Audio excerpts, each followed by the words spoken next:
Covers from the UK to the US to Australia to everywhere that anybody wants to be a fitness model looks up to this guy. So I don't know how else to introduce him, but ladies and gentlemen, the #1 fitness model, fitness athlete in the world, great Plitt.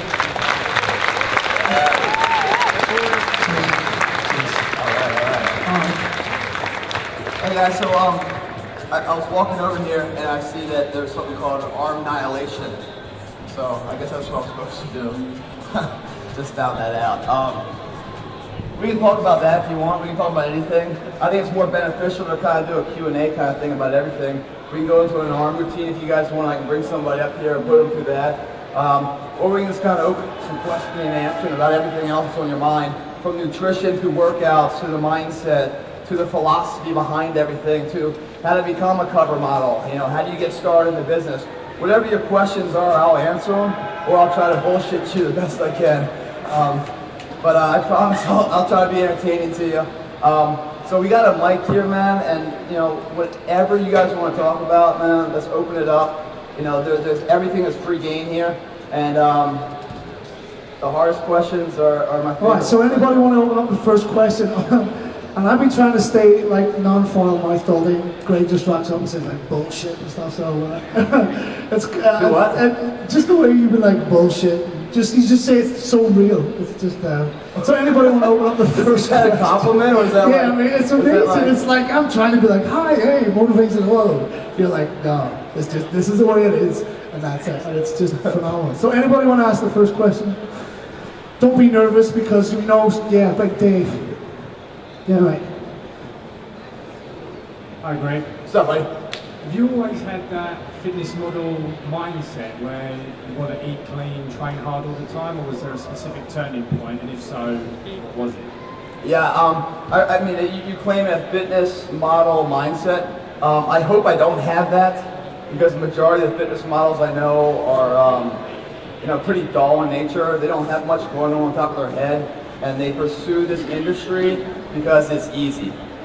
All they have to do is train. The problem, so you guys know, the problem with the fitness modeling world, and I'm calling out a profession I'm part of, but again, I'm going to be honest with you guys, is that there's no real talent. And whenever you're in a profession where there's no real talent, what ensues is a lot of BS, a lot of drama, a lot of shit talking. And it's very negative. When I say there's no real talent, to go to the gym and transform your body is called hard work. To be a professional athlete takes talent, years of training to develop a skill, practice, trued and tried, mastered and remastered, applied on the field to friendly strife where all the nerves are going and competing at the highest level. That's talent. To become an actor, to dissect a character where they're using your body as a vehicle to deliver the words to reality to the viewer, to understand that it's not you, it's the character, and to study the attributes of that, to bring it to life, is talent.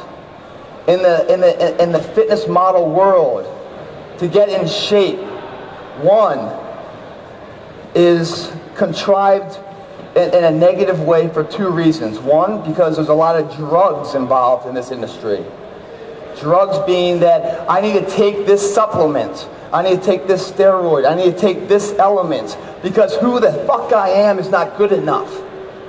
And I can never make it unless I do this too. I need to take this in order to be all of that. That is so sad, that who you are isn't good enough. That I need this to make myself worthy in your eyes. That is a recipe for disaster. That's a one-way street to hell and you're never coming back victorious. That's nothing to be proud for. That's a life where you're fighting to achieve the title. The problem with achieving the title is that title will not get you the next title. It's trying to live a life of legacy, built on character and fundamental character blocks of principle, integrity, and honor, discipline. Those things stand the test of time. In the darkest hour, when the storms rise and everything's against the wall, those things remain true as tools you can use to fight back adversity. When you hit rock bottom and financially you're done and out, and your wife's sitting there, how are we going to make the money? How are we going to do this? I can't take a pill to fix that situation. I gotta pick my ass off the floor, find the intestinal fortitude, put one foot in front of the other, and do whatever it takes to fix that, find a remedy, and start ensuring that there's a progression there. That's the first problem with this industry when I say the lack of talent, because there's too many ways to shortcut it. To look all of that in front of somebody else, but when you look in the mirror, you see your faults. The other problem is something called Photoshop, where you don't even need to be that in shape. I've seen buddies of mine that are on covers and stuff, and dude, it's like a 15-pack. I've never seen such shit, you know? It's like unbelievable. And what does that really do, guys? Is a disservice to everybody. Because you're buying this magazine for inspiration, right? You want to look like this guy on the cover.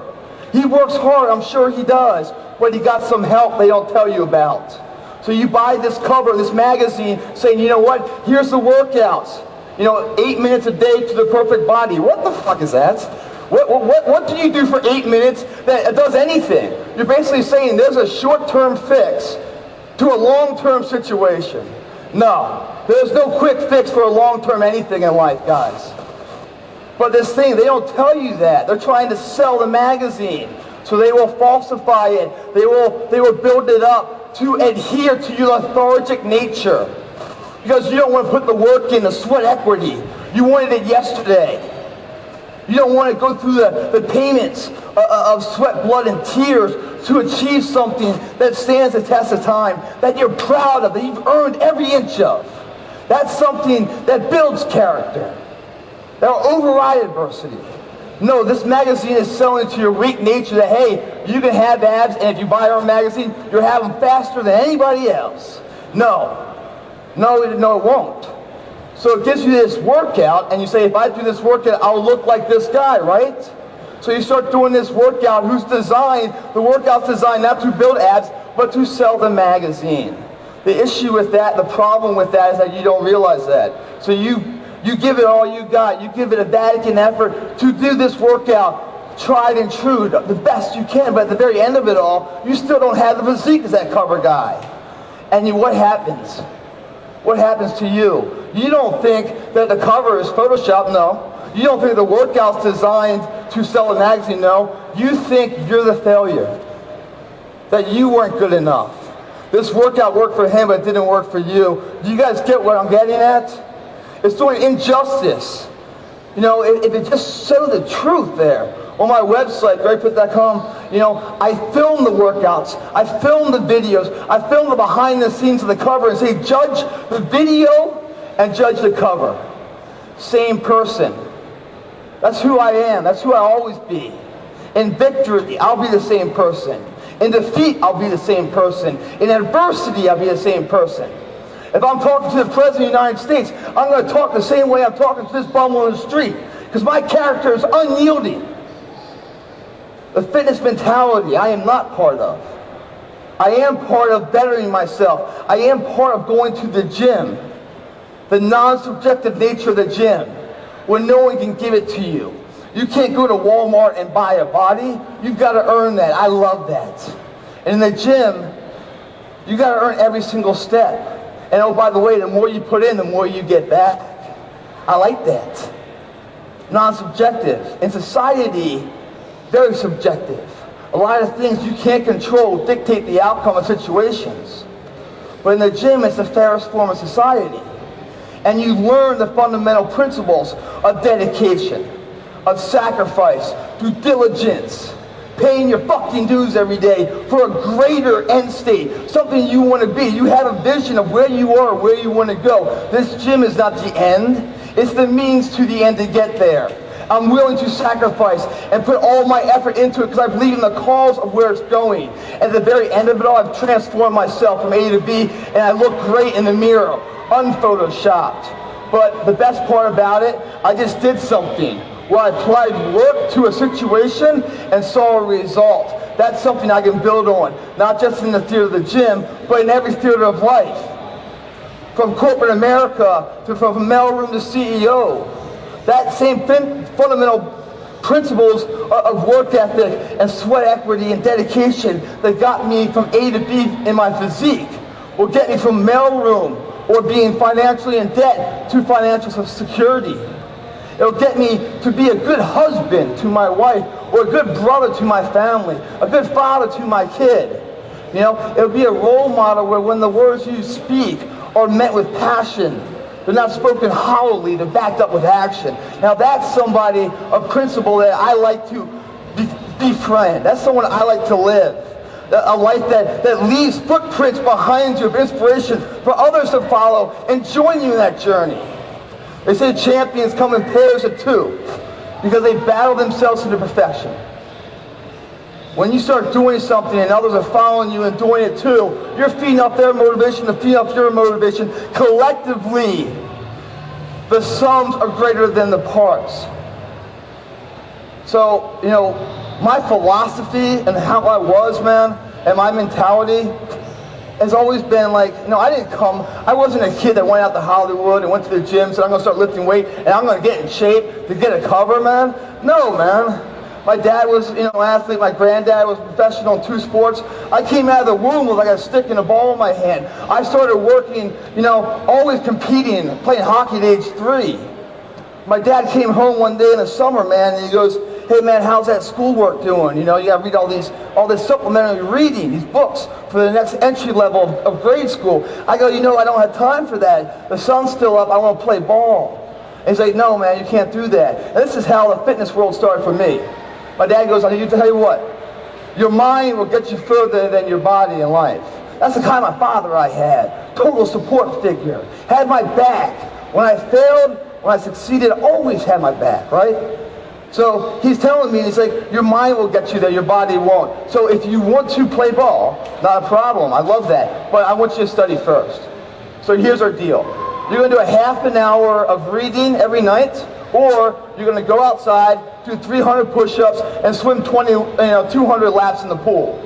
In defiance, who I was as a young kid, I go, I'll take the workout, you know, go fuck yourself, Dad, I don't need you. I'm going to take the workout. So I did the workout, I did it for weeks. And then my dad realized that his little gamble, which he thought was such an easy choice, half an hour as opposed to all this workout, didn't work. So he upped the ante. Now all of a sudden it's 400 push-ups, 1,000 sit-ups, and 500 laps. I continued to do the workout. And what I noticed at a very early age is that hard work pays off. I wasn't in the mirror flexing and bulging biceps or any of that stuff. No, but when I was playing ball, I was faster. I was quicker. I saw the reward of hard work in the gym. So therefore I knew that if I did this, honestly, it improved my chance of success in this field. That at an early age set me up for success, and that was the mentality throughout my life. When I went to West Point, when I was in the military, when I was in the Army Rangers, all of that stuff. When I went to the Ranger School, you know, it's like special ops in America, and I went in there like 220, best shape of my life. 2 weeks into that program, I was about 190 pounds. Everybody was done physically.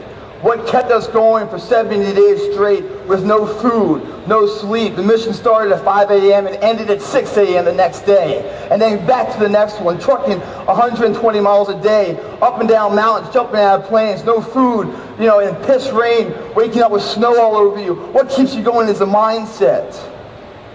You know, that's the greatest thing you learn in the gym, man. That's the real mentality. So I'm a little long-winded on these answers, guys. I'll try not to be. But next question. I'm sure you want to get your question answered right. That was just one question. So I'll go fast, I promise. Mate, unfortunately, the mic lead doesn't stretch that far. Would you want to come up? Mate, it's not every day you get your question answered as well, right? What's your name?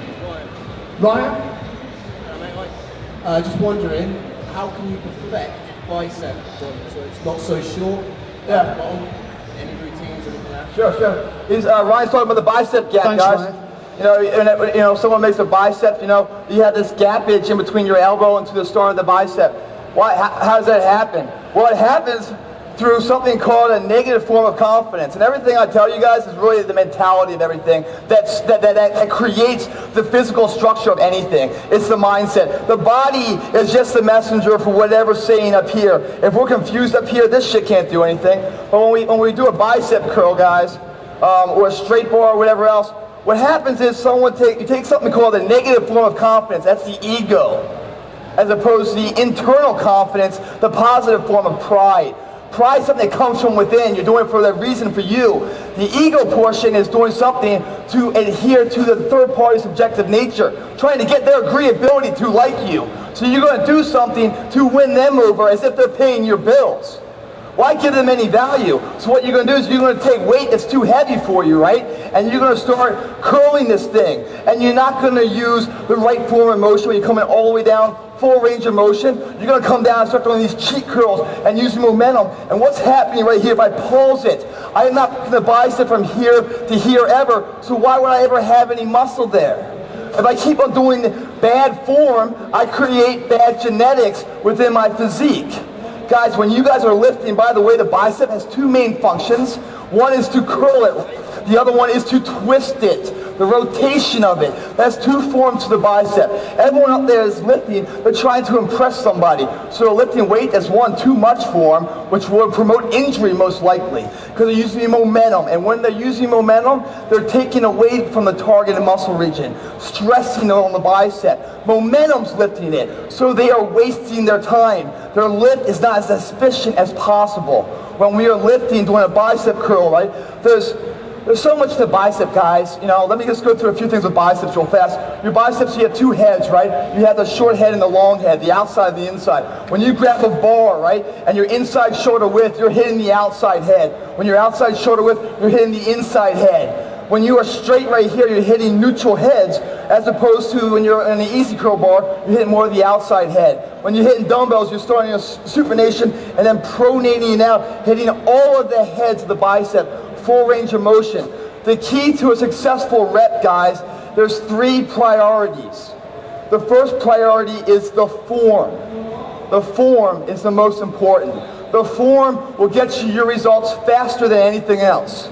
Full range of motion, in control, controlling the weight never controlling you. Not only does it get you the fastest results, it also helps to mitigate any type of risk of injury. The second priority of the rep is the speed of the rep. Most of these guys, man, they just lift as fast as they can, man. They lift it and then they drop it. What are they doing right there? Real fast. This is the concentric motion of the bicep curl. The positive end. The muscle flexing and shortening itself. Concentric. Then if you're holding it there, it's isometric. Nothing's moving. As we lower it, it's a flex state of a muscle elongating itself. That is a portion most people rush right through. And oh, by the way, that is the portion that gains the most mass. The most results is what everyone's rushing through.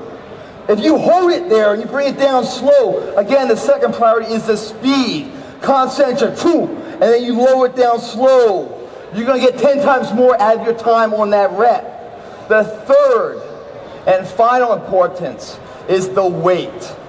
The weight should be of accordance to what your goal is. If your goal is to put on size, it's a lower rep count, but still managing the first priority of form and the second priority of speed. Then the weight. You never jeopardize the first and second to the third. That's when the ego comes in. And guys, if you don't check your ego at the door in the gym, it's going to come to bite you in the ass. Ego is not your friend in the gym, guys. And if you're in the gym for any other reason than yourself, you're in there for the wrong reasons. So the bicep gap is when you're not a full range of motion into your arm, guys. And that's with everything, guys. You know, and that's what's great about dumbbells as opposed to like a bench press. You know, you get a fuller extension. Fuller extension not only helps to develop more of the range of motion, but also increases your flexibility. Why do you think these bodybuilders, they're like 300 pounds, can do splits and stuff? Because they go all the way back, increasing their flexibility. So there's so many great purposes of the correct form and the speed of the rep. But guys, the weight of the rep is the least priority. And if that's the most priority for you, I promise you, your goals and your dreams will be short-lived. Awesome. Next question. Great. Next question. Anyone? Yeah. What's your name, right? Steven. Stephen, great. I'm Greg, massive fan. I just want to say, how do you keep so level-headed and your ego in check when obviously you are world famous for being... I heard level-headed. How do you keep so level-headed and your ego in check when you're world famous for being... Yeah, so how do you stay so grounded knowing that you're great, Plitt? And some guys I mean, thank you. I appreciate that. That's a nice compliment. But I don't really understand the question because, you know, look at the world, man. Look at these guys that are overcoming extreme adversities. These real players in the world. What am I, man? I'm just a guy that does some fitness stuff on a cover. Who is, you know, if that's all I end up doing in life, dude, I failed. I don't think it's all that, man. What I love about fitness modeling, guys, and what has been my greatest source of pride, greatest source of respect, is that it's given me a platform to be up here and give some teachings back of what I've learned along the way. That's been the greatest form of reward. No monetary value there, but the greatest return of investment I've ever seen. Same when I was in the military as an officer, working with these soldiers, guys, who had basically the options to either go to jail or join the army. They come into the service all tatted up, all this street credit pride, this egos and everything else, this chip on their shoulder. No one's going to tell them what to do. That's how they rolled, right? And you start working with them, pushing them past their barriers of comfort, right? Waking them up at 5:30 in the morning when it's pouring rain, running them till they puke and stuff. And they start to fall down, and for the first time, they collapse because they can't go anymore. And for the first time in their life, they had somebody right there say, we can do this. Together we combine our efforts and we cross that line. When he gave up, he then relies on somebody. Together we finish that thing. That's some powerful shit right there. You know what I'm talking about? That's something, that's a moment, creates a memory. That's life right there. Life is not some cover you put on the mantle. Bullshit. That's what life is about. That cover has allowed me that same opportunity with many people out here in this fitness community to help give them some stuff that I've learned along the way, the hard way. Learn from my mistakes. Don't repeat my mistakes. To prosperity in your own life. I've had that beautiful blessing. And that's been a real reward. But these soldiers and stuff, you start working with them, they start to believe in you a little bit. You know, as a company commander in charge of 180 guys, I had an open door policy. Come in at any time if you have any questions. These guys that are all just badass guys, that if I saw them on the middle of the street at nighttime, I'd be a little scared. I mean, they're real fucking tough looking guys. You know, they come in crying their eyes out. They're like, hey sir, I don't know how to kick this cocaine problem I have. Or hey sir, I just, I got this girl pregnant, what do I do? And you're there for them, and you believe in them, and you travel with them through that adversity until you come through to the sunshine again. Then all of a sudden, they start to switch it around, so that chip is gone. They start holding their head a little higher, a member of community, part of something greater than themselves. They become a role model, and you see that transfer of energy, where once an ego is now prideful and respectful, and now giving back. And to see that transition in the military and being an officer, dude, man, brought me to tears half the time, man. Every day I woke up, I go, I get to do this? This is what I didn't make any damn money.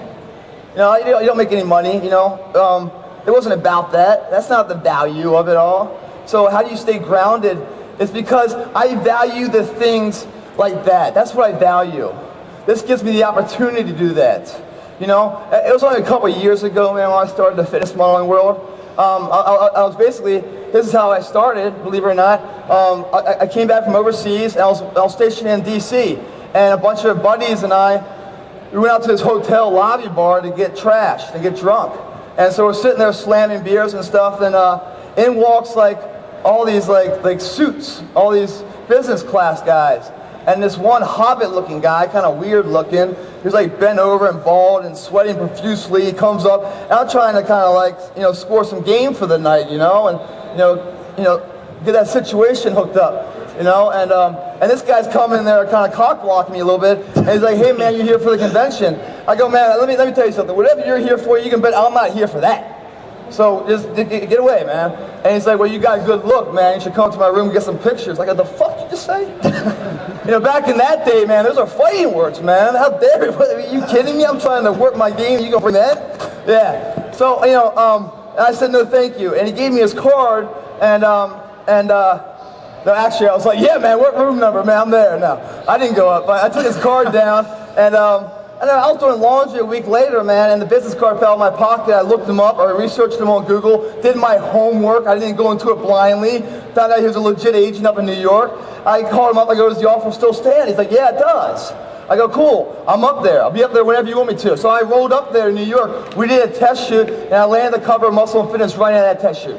That's how it started for me. And people were like, oh, that's really good luck, man. Yeah, that was good luck, man. Right place, right time. Bullshit. Let me tell you what luck is, guys.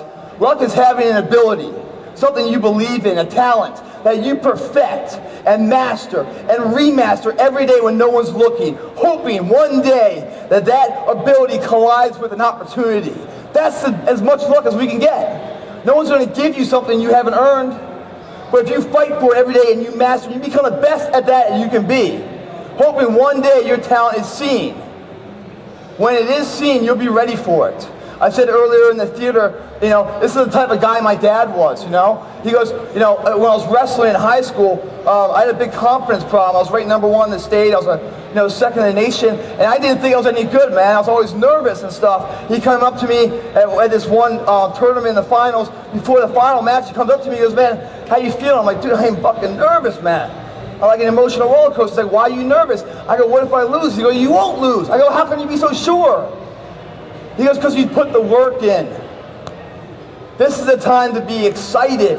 This is the time where all that work, everything you've done, the thousands of hours, running in the rain, cutting weight, dieting, lifting, on the mat, you know, when everyone's gone home, all that work is put into one moment and explodes on the motherfucker tonight.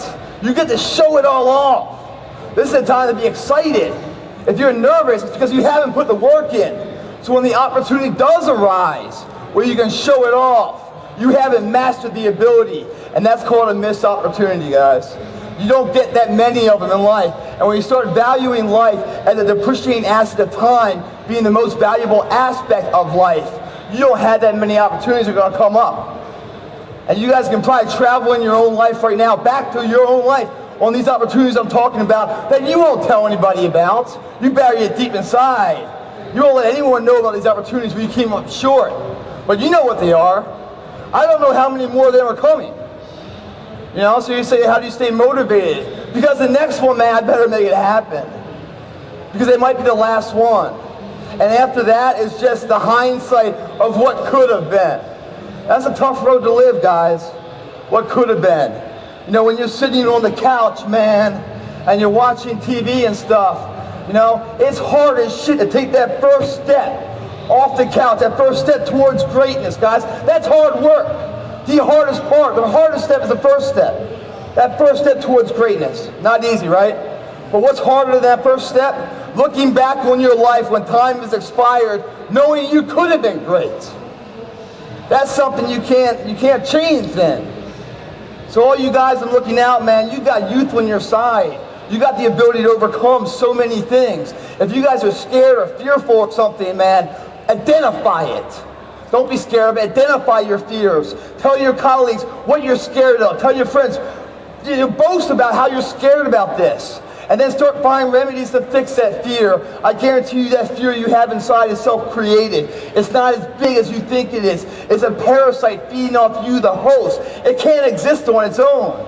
It's an intangible. There's no life form to it. You give it life. You can kill it just as fast, too. And when you overcome that fear, man, that fear, that energy, that negative energy is transferred back into the confidence that you can do something. And you do it once, and you knock over a boulder, the second one's a domino effect that falls faster and faster and faster. And then you're up here, you know, giving a speech like I am right now, someone asking you how you stay grounded. I go, I didn't know I went off the ground to begin with. I believe in what I'm doing. I'm fighting for it, and every day I enjoy the fight. I look for the challenge. I love the tension, the anxiety, the butterflies. That's how I know I'm alive, man. That's how I know I'm doing something. Sitting on the couch, man. You don't get dirty on the couch, you know. Just your life gets dirty. You gotta go out and go for it. Again, I'm long, sorry. I mean, no, I'm sure the guys appreciate it, Greg, because it's not like, hey, Greg, how do you do this? Yes. So, I mean, you kind of dive into what everybody wants. Any other questions? Anybody, members of gregplitt.com that might want to ask questions? Wait, do you want to come up? Sorry, guys, it's not a wireless. This guy's intense, man. I was talking to him earlier, man. I'll tell you, I said champions come in pairs of two. You find someone like this gentleman right here, right? His energy level, it will override whatever kind of doubts you're having. Get around people of like-mind stuff, people going places, that confidence. You find that confidence in somebody, get to know that person. Go ahead. He's already made an impact. Thank you very much. What are your views on super drop setting for biceps? Sure. Drop sets, supersets, negative sets. Life, guys, if you want to grow and transform, you know, you have to shock the system. It's called muscle confusion. We all know what that is. What that is putting yourself through a situation you're not used to, forcing your body to adapt. That adaptation leads to growth. You know, when you do the thing over and over again, the same thing over and over again, right? Your body is smarter than you think it is. It'll find a more efficient way to endure that same activity. That's really good for the body. It's how the body's designed. But it's bad for your end goal results. Because without change, without stress, without demand on the muscle group, there is no need for it to develop into anything else. If you don't, you know, like I say, like, you know, if you're in high school and you're getting your ass kicked every day by some bully, it takes that kind of abuse to one day learn how to defend yourself. So without a reason to do something, an action won't have a result. Your drop sets, supersets, all these things are great ways to change up the system of success. You've got to, not only for the benignness, and because it gets boring doing the same thing over and over again, you know? But not only to keep you interested into it all, but also to keep your muscles guessing. When they're guessing, they have to adapt. The adaptation then turns into that growth that we all want. If you do the same thing over and over again, guys, it's called like your comfort zone. It's what you're good at. You know, it's what you know and you're used to and everything else. Yeah, it kind of comes redundant, right? That's, huh? Kind of comes redundant, repetitive, right? I can't hear that one. So I'm saying what the guy's trying to say is that it kind of comes redundant, repetitive, just more of the same every day, right? It really does, man. You know, and what I mean by that, like, let's say we got two guys, right? Two twins, right? You know, Joe and John, right? And I always use metaphors because I think it's the easiest way to really, you know, understand the philosophy behind it. Again, guys, you get the philosophy behind it, the physicality comes right behind it. If you get it up here right, the message sense pure, responsive comes, you know? The problem with a lot of people working out isn't that they're lazy or they lack work ethic, is that they lack information on how to transform. Going to the gym, there's 100 million paths to success on the way out. Whether you want to be a power lifter, a gymnast, a fitness guy, a bodybuilder, you know, CrossFit, whatever you want to do, that's a means to harbor all those avenues. Each avenue has a different means and course of action in the gym. You must know your end state goal to know where you are to where you want to go. And then in between that, you figure out the means to get there. They're all different. It's called education, learning the body, the language of the body, combining that with information. But if you do the same thing over and over, like John and Paul, whoever the fuck these guys are, A and B, right? You know, the twin brothers, they had the same exact potential. John stays in small town USA, right? And his brother Mike, I keep changing this guy's name. Yeah, start up John and Joe, A and John B. and Joe, Paul is a big family here. So the other brother travels abroad, you know? Well, let's say he's in the military, he's traveling all around. He goes to certain towns where he's like the king shit, you know? That he trumps everybody. He's all that and more. He goes to other towns where he's getting his butt kicked, you know? He comes up short every single day and he's always getting knocked on his butt. Where his brother Joe, if that's his, you know, is that correct me? Yeah, it's John and Joe, right? John and Joe, okay. So Joe stays home, right? The potential you have is your goal, guys. You want to hit maximum potential in your life. The way you hit maximum potential is the way you put yourself in challenging situations that disrupt your comfort zone.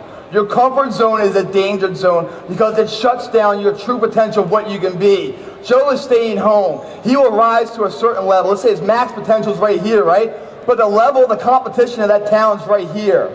He will only get to here. He'll only come a little bit above that competition because there's nothing else to make him go anymore. When Tiger Woods joined the PGA Tour way back when, right? No one was hitting the ball as far as he was. He was breaking every record. He was competing against himself. Now everybody is doing better. He's brought the level of competition up. The challenge has been met. Anyway, his brother, Paul, is driving around, right? He's getting his ass kicked. Some places he's not. His true potential's up here. Sometimes he goes to a town where the competition's up here. Sometimes it's down here. But either way, he's going up and up to his maximum potential. So when they come back together and they merge for a holiday meeting, right? Paul and Joe and John, it's Joe who's been staying there in a small town USA, he's half the man as his brother. Had the same potential, but only exercised half of the demons of it. Same with your workouts. If you don't go abroad and keep on moving around, you won't reach the maximum potential of what your physical capability of your muscles are. And by the way, your muscles, guys, we don't grow in the gym. You don't grow in the gym. You never have, you never will. You weaken your muscles. You put demand and stress bearing, load on your muscles. It doesn't get stronger. There's a pump in there. That pump is the breakage of in the sarcomere, the smallest element of the muscle. There's protein filaments and actin and myosin. They're connected by cross bridges. When you contract your muscle, you pull the actin over the myosin. And when you contract enough, you rip those cross bridges. They separate, elongate. It bleeds. That's the pump we get, right? So what just happened? You weakened yourself. You haven't grown yet. You grow outside of the gym with rest and nutrition that cause these fibers to elongate and connect back to the point of origin, making the muscle belly even more elongated. That's the growth. In the gym is the demand. We create the demand for the muscle to grow. Outside of the gym, we get a supply of rest and nutrition. You marry that fundamental business economics 101 philosophy of supply versus demand. You master that, you just master the nutritional war. Your efforts in the gym go exponential. Exponential. You will grow faster than anything. And if you do it pure, where you're not relying on any other elements to become that man that you want to be, you will be that man forever. Awesome. Thanks, mate. All right, what's your name? Nick. You were saying about being the best you can be and hitting maximum potential. A lot of people maybe say that you've kind of hit maximum of where you can go within the industry. What's next for you and what's your next challenge? Yeah, someone asked me this earlier. Cheers, Nick. Thanks. Someone asked me this earlier, and I got a couple of things that I'm doing right now that, I'm dying to tell you guys about because I'm so excited. Some I've been working on for like 3 or 4 years, but I remain silent. And why is that? Because success should speak for itself. If you have to talk about it, you cheapen the accomplishment altogether. What I'm about to do, hopefully, if it's successful, you'll hear about it. You'll never hear me gloating about it. I'll tell you about how I failed. I'll tell you about how I came up short and how I learned from that. But I'm not going to sit here and say, yeah, I'm this and I'm that, because that's not who I am, man. So we got some great developments coming up, man. I've been blessed with some good opportunities that I've had to really fight for, and they're coming to fruition. One of them should merge this year. Around December 26th should be the launch of it. And then there's some few other things. But then again, I've had these opportunities before, and they failed. They've crumbled in front of me. And I did everything right, I thought, man. I gave it all I had, and I still came up short. And I'm like, wow, I don't get it. That's the subjective nature of the world. That's why I love the gym, be non-subjective. You can learn that dedication, that perseverance there. So when it does happen, and it's so close you could taste it, it doesn't knock you dead. You continue to fight for another one. My dad always says, you just continue to throw shit against the wall, eventually something sticks, And that's so true. So any one of these things, if it happens this year, is game changers in a lot of different avenues. But when you said, hit max potential, and maybe from some people it looks like I'm doing okay, that's in the eye of the beholder, It doesn't matter, it's a game of golf, guys. You're trying to beat your last score. That's all that matters. It doesn't matter who you're playing against. Because if you do the best you can do with it, then let's compare scores, But whether they're doing well or not, it'll just impact you in the wrong way where you're not making the right decisions. When I say it's within the eye of the beholder, I got more to do, and with success comes a very, very lonely road, man. Very few people walk that road, and what happens usually is you get a brotherhood of haters out there. Every time you do something well, you get all these people that are hating on you. And why is that? Because your success is like a spotlight shining down on their missed opportunity, of their shortcomings. When they went for it and they got knocked on the ass and they didn't find the intestinal fortitude to stand back up and reface it. They said, good enough. and they made up some reason to everybody why they didn't pursue it anymore. And they fooled everybody but not themselves. And your success is reminding them of that. So here you are, the competition up here. Here they are. They've given up on growing themselves anymore. So all they can do at that point to feel better is to knock you down to make themselves feel better. That is so sad, man. That is so sad. You know, but you know, in all honesty, at the very end of the day, if you win or lose, it's really insignificant. It's the fact that you show up that makes or breaks a difference. And every winner in life, guys, like I was telling somebody earlier, it's like, well, so you like failure? I love failure, man. I learn more from failure. You learn more from failure than you ever will with success. You guys know who Thomas Edison is? Yeah. He's the guy who invented the light bulb. You know, this dude failed. First of all, let me give you his life story. So he was really slow, man. He couldn't like really read that well, you know. He was 5 years old and still couldn't like really talk and read. He goes to school, and at age 7 he can't write. The teacher says, you know, you gotta get. Brings his parents and says, Thomas, you gotta go, man. You know, the kid's slowing down the progression of the class. He's mentally retarded. Thomas Edison. He's got over 1,000 patents. Mentally retarded. He can't hack it. You know, he's slowing down the progression of everybody. He's got to go. Homeschool. His parents are like, great, man. So he brings him home. Well, I don't know what to do with him. Let's put him to work. You know, at an early age, he starts working. He got fired from every single job he had, all the way up to age 22. Everything he tried, he got fired from. This guy knows nothing but failure. Nothing but failure, man.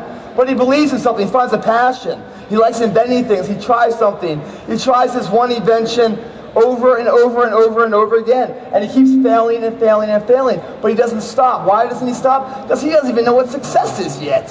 Failure, of course, is going to fail. That's all he knows. He tried that light bulb 1,093 times before it finally lit. I don't know a single thing I've done more than probably 12 times. If I didn't have failure, I'd probably, honestly, to be honest with you, I'd probably try to do something else. You know, if I gave them my best, my all, 100 times, I would say, dude, that's a valiant effort right there, man. I can check the box, did my best, move on to the next thing. This dude 10 times that. And then it lit, man.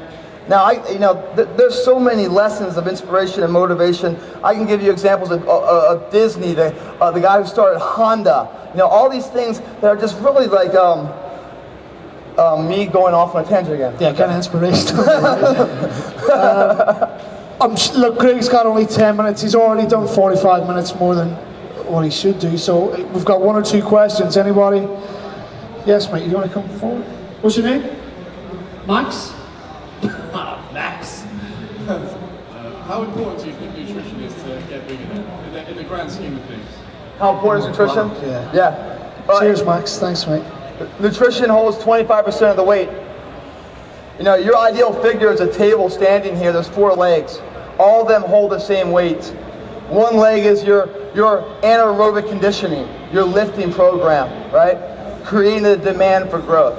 Another leg is your aerobic conditioning, the endurance of the muscle, your cardio. Another leg is your nutrition and your diet, supplementation, what's coming in to repair and rebuild the demand that you've created. The last leg is rest and sleep.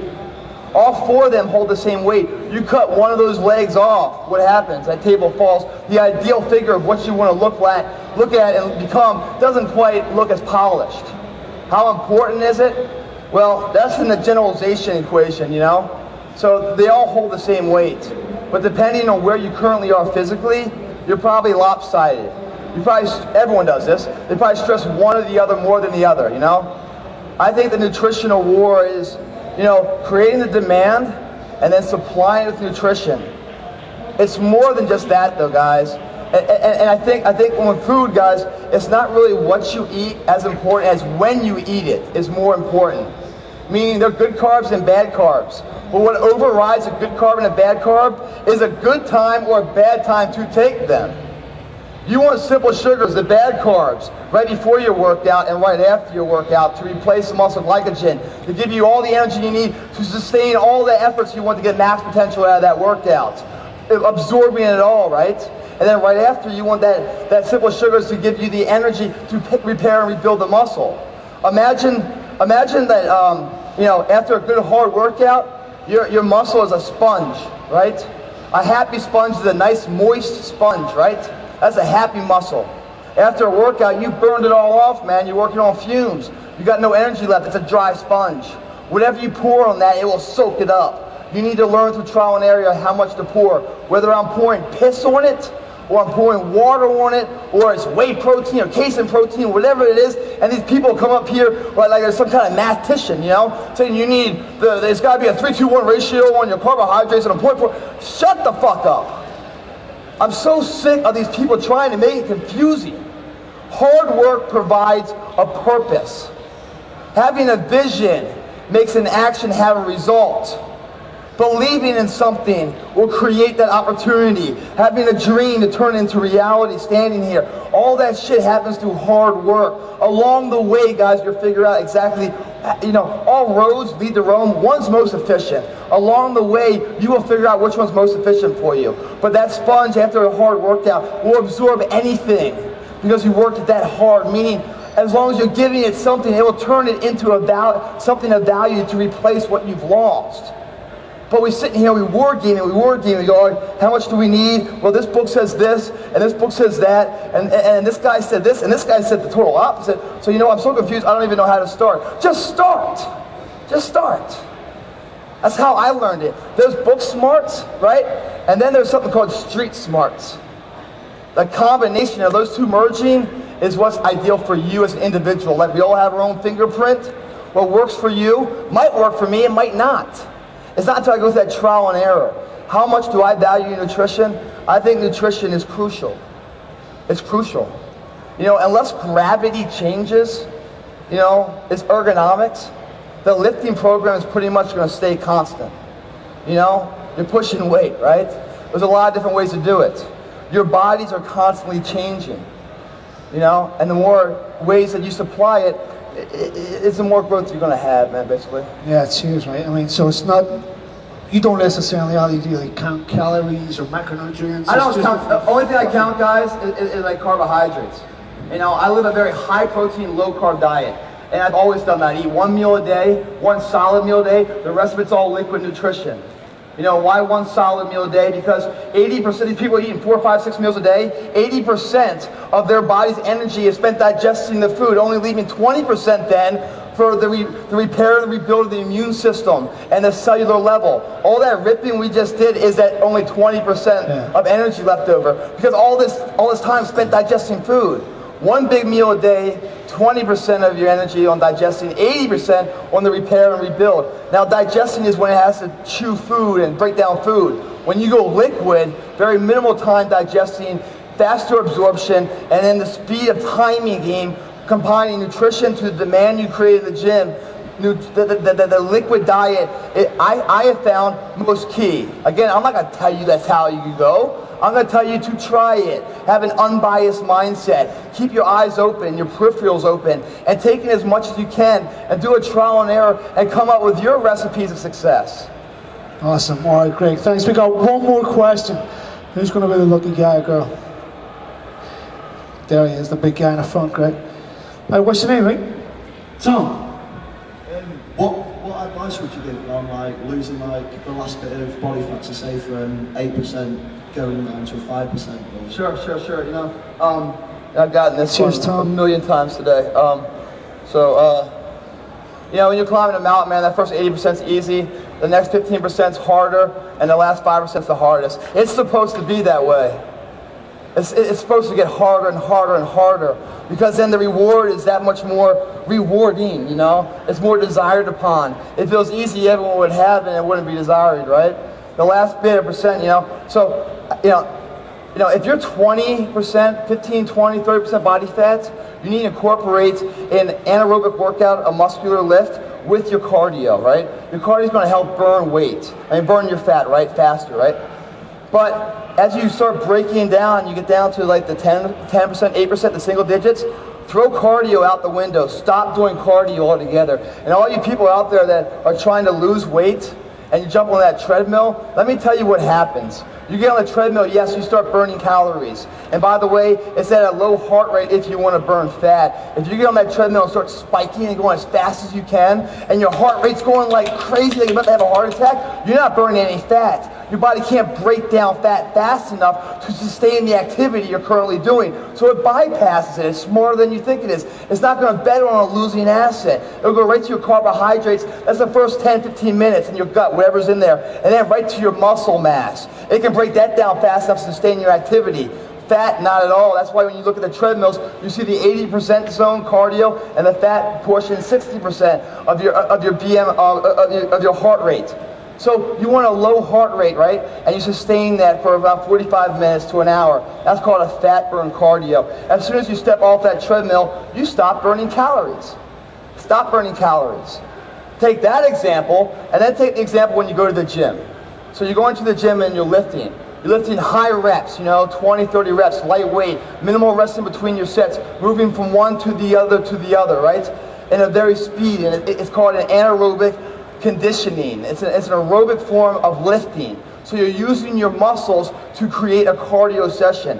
You're not going to burn as many calories in that hour as you would if you were on the treadmill. But the thing is, when you stop lifting, what happens, you continue to burn calories throughout the day as your body prepares to rebuild and repair the tearing you just did of the muscles. So at the end of a 24-hour period, you're burning 10 times more calories in a lifting program as you would just on a treadmill for an hour.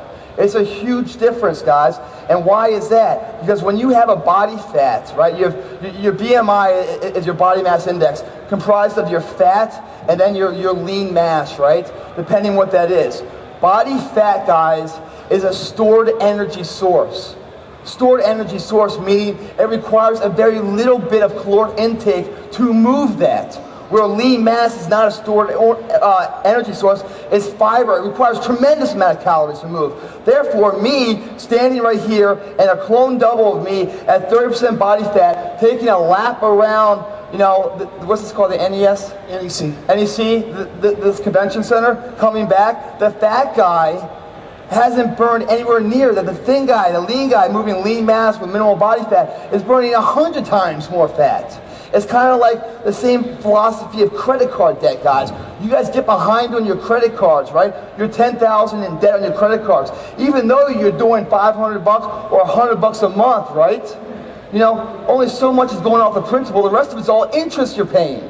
That's the same, that credit card debt, that you get in where it's all interest payments. In the health world, that's called body fat. Even though you went this far in your efforts, only this much came off the principal. The rest of it was all stored energy of fat moving. So the more you can decrease your body mass index from fat to lean mass, the faster you start burning more and more calories. So on top of the fact that doing a lifting program, you burn more calories in a 24-hour period or in an hour session as you do from a cardio session for an hour, the lifting program also changes up your body mass index, dropping your fat, increasing your lean mass. So over time, you're burning even more and more calories. I hope that makes sense, guys. So to answer your question, when you start getting down low, right, you get off that treadmill and you start upping. So what I do is I do a 5-day split, guys. So I'll do a body part a day. I'll do chest, back, arms, legs, shoulders. Chest, back, shoulders, arms, legs. Monday, Tuesday, Wednesday, Thursday, Friday. Come Saturday, I go right back to chest. I don't take a day off. I don't plan a day off. Almost every single week I have a day that happens on its own accord. Like coming here, I probably won't work out today. I've been up here talking for like 10 hours, and I probably won't have a voice tomorrow. I'll probably go back to the room and grab a beer and relax. That's going to be my workout, the 12-ounce curl. And I'm cool with that too, People are like, oh man, you're not going to lift today? But yeah, that's right, man. I'm not a prisoner to the gym. I live a very, very balanced life. But so Monday, Tuesday, Wednesday, Thursday, Friday. So chest is the push day, back's the pull day, shoulders the push day, arms mainly biceps, secondary triceps, pull day, then legs, right? So that's my schedule, right? When I'm doing that, and if I'm at 10%, right, and I want to drop down to that 5% body fat, 3 of those days of the week, whatever 3 it is, when I do chest, I'll go in there and do my chest workout in the morning that day. And I'll go hard, heavy, right? I'll come back that evening and do the same exact workout again. But now instead of going heavy, where I'm doing 4 sets of like a 12, 10, 8, 6, dropping the reps, increasing the weight, I'll go and I'll do 30 reps per set with about 30 to 45 seconds in between light weight. All right, And well, it just burns it out. All right, I gotta I'm go. sorry to stop you, mate. All right. I'm sorry that... I'll just keep fucking talking. Man. yeah. And you know what? I'm sure the rest of the guys, If you guys myself, want we more can all information, listen. like I got a website, Bodypower.com. I got like over 200 hours, and I go into depth of all these questions.